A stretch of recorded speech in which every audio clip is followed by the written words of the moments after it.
జగతః పితరౌ వందే పార్వతీ పరమేశ్వరౌ.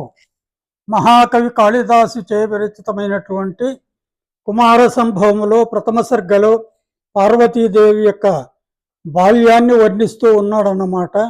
తరువాత శ్లోకం: మందాకినీ సైకత వేదికాభి సాకందుకై కృత్రిమ పుత్రికైశ్చ రేమే ముహుర్మధ్య గతా సఖీనాం క్రీడారసం నిర్విశతీవ బాల్యే.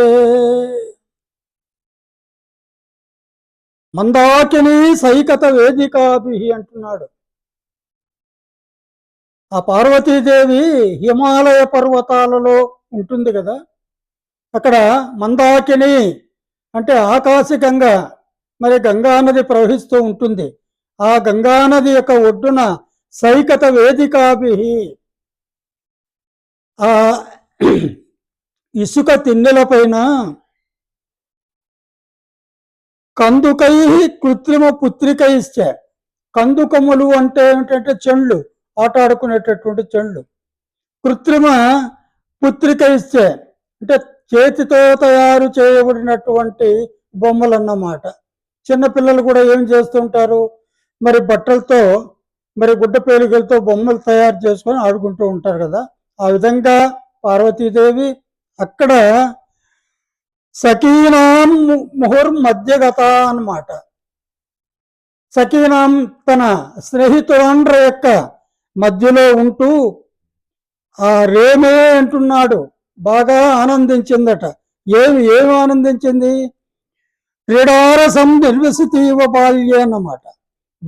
బాల్యమునందు క్రీడారసం అంటే ఆటల రుచిని, నిర్విశతీవ మరి అనుభవిస్తున్నదా, ఆస్వాదిస్తున్నదా అన్నట్లుగా అనమాట.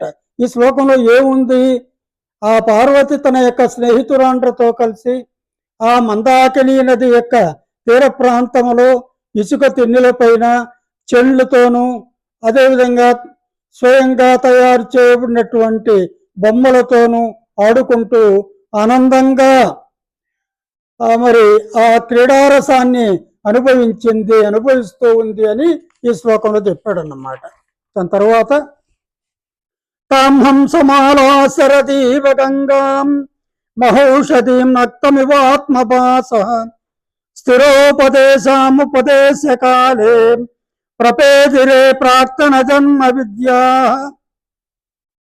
ఇక్కడ ఆమెకు కాస్త వయసు వచ్చిన తర్వాత మరి విద్యలు నేర్పిస్తారు కదా, తండ్రి కూడా విద్యలు నేర్పించాడట. ఆ విద్యలో ఆమెకు మరి ఏ విధంగా వచ్చాయంటున్నాడు. ఉపదేశకాలే, గత జన్మలో ఆమెకు చెప్పబడినటువంటి, స్థిరంగా ఉపదేశింపబడినటువంటి ప్రాక్తన జన్మ విద్యా, పూర్వ జన్మలో విద్యలన్నీ కూడా ఇప్పుడు వాళ్ళ తండ్రి గారు మరి ఉపదేశం చేయిస్తూ ఉంటే గురువుల చేత ఆ విద్యలన్నీ ఆ విధంగా వచ్చాయట. ఏ విధంగా వచ్చాయి? తాం హంసమాలా శరదీవ గంగా,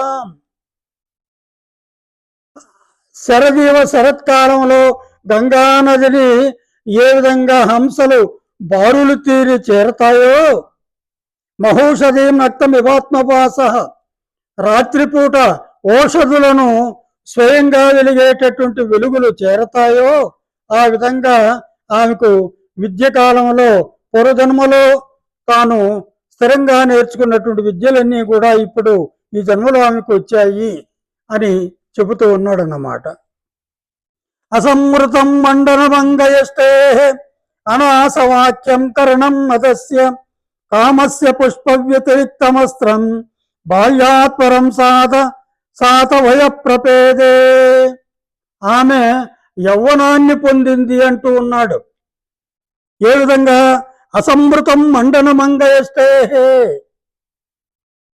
అంగయష్టేహే అంటే ఏమిటి? ఆ చిన్న వయస్సులో లావు ఏమి లేదు, ఒక కర్రలాగా మరి ఉన్నదన్నమాట ఆమె యొక్క శరీరం. దానికి కర్రలాగా ఉన్నటువంటి ఆమె యొక్క శరీరానికి ఆ యవ్వనం అనేది ఏ విధంగా వచ్చిందంటే, అసమృతం అంటే అప్రయత్న సిద్ధమైనటువంటి అలంకారం అయ్యిందనమాట. మామూలుగా బాగా గొప్పగా అందంగా కనిపించాలంటే అందరూ ఏం చేస్తారు, మంచి మంచి బట్టలు, శరీరానికి కావలసినటువంటి మేనిపోతలు, ఇలాంటివన్నీ ఆభరణాలు ఇవన్నీ కూడా ధరిస్తారు కదా. కానీ ఈమెకు ఏమాత్రం ధరించకుండానే, అలంకరించుకోకుండానే ఆ యవ్వనం అలంకారమయ్యింది అంటూ ఉన్నాడు. ఇంకా ఏమంటున్నాడు, అనాసవాక్యం కరణం మదస్య. కాస్త మత్తు కావాలంటే ఏం చేస్తారు, మదిరాపానం చేస్తారు. కానీ ఈమెకు ఆ మద్యమును పేరు లేనట్టి ఉల్లాసమునకు సాధనమయ్యిందనమాట. ఇది ఆ యవ్వనం అనేది మరి ఉల్లాసానికి సాధనమయ్యిందట. యవ్వనం అంటే కాస్త మద్యం సేవించకుండానే ఆమెలో ఒక ఉల్లాసం కలిగింది యవ్వనం చేత అంటూ ఉన్నాడు. కామస్య పుష్ప వ్యతిరిక్తమస్త్రం. కామస్య అంటే మన్మథునికి బాణం, పుష్పం అన్నమాట. పుష్పబాణుడు అని కదా మన్మథుని పిలుస్తాము. ఈ కామస్య పుష్ప వ్యతిరిక్తమస్త్రం, ఈ కామునికి మన్మథునికి పుష్పం కాకుండా మరొక ఆ వ్యతిరిక్తమైనటువంటి అస్త్రంలాగా ఉందట ఆమె యొక్క యవ్వనము అంటున్నాడు. బాల్యాత్పరం సాత వయప్రపేదే. ఈ వయస్సును, ఈ యవ్వన వయస్సును ఎప్పుడు కలిగింది, బాల్యాత్, బాల్యం తర్వాత యవ్వనం వచ్చింది అంటూ ఉన్నాడు అన్నమాట. అంటే ఇక్కడ ఏమంటున్నా అంటే ఆ 16 ఏళ్ల ప్రాయం అంటారు చూడండి, ఆ ప్రాయం వచ్చింది అని చెప్పడం.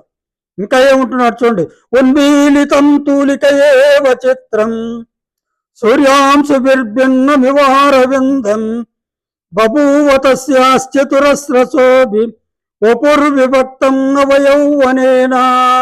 ఇందాక చెప్పున్నాం కదా ఆ షోడశ వయప్రాయము అని. ఆ వపు విభక్తం నవయౌవనేనా, నవయౌవనేనా నూతన యౌవనము చేత ఆమె యొక్క శరీరం ఈ విధంగా విభజింపబడిందట.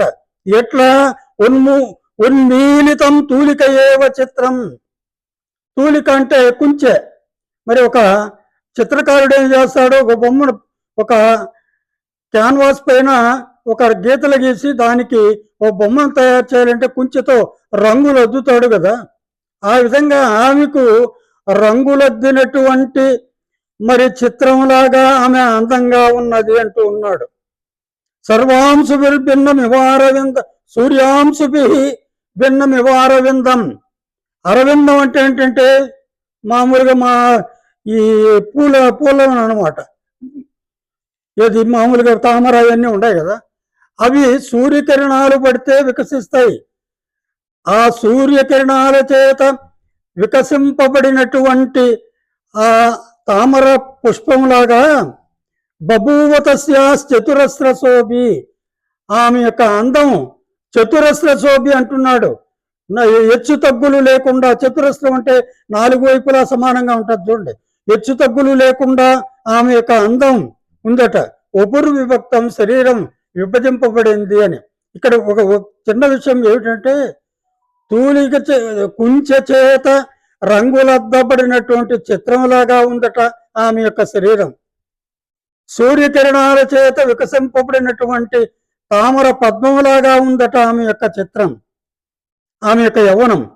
ఇంకా ఈ విధంగా 4 వైపులా అందంగా మరి హెచ్చు తగ్గులు లేకుండా ఆమె యొక్క శరీరం నవయవ్వనేన విభక్తం, విభజింపబడింది అని అంటూ ఉన్నాడు.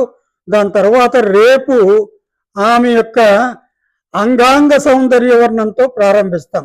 హరి ఓం తత్సత్.